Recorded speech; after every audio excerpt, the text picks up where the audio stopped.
Surat police કમિશનરના આદેશથી શહેરમાં combing હાથ ધરવામાં આવ્યું। ક્રાઇમ બ્રાન્ચ અને ડીસીપી દ્વારા ચેકિંગ હાથ ધરવામાં આવ્યું।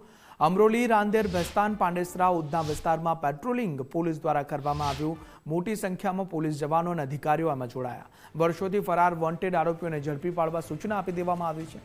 સુરત શહેરમાં કાયદો વ્યવસ્થા જાળવવા કડક ચેકિંગ કરવામાં આવી રહ્યું છે। જૂના ગુનામાં સંડોવાયેલા ઇસમોનું પોલીસ દ્વારા વેરિફિકેશન અત્યારે કરવામાં આવી રહ્યું છે।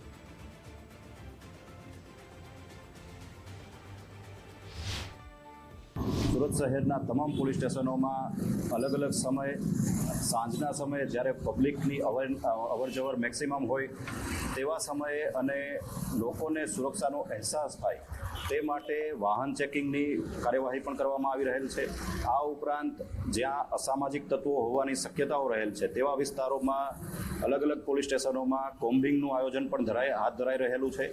ખાસ કરીને ઝોન 5 વિસ્તારમાં રાંદેર, અમરોલી જેવા વિસ્તારોમાં વાહન ચેકિંગ અને કોમ્બિંગની કાર્યવાહી હાથ ધરવામાં આવી રહેલ છે।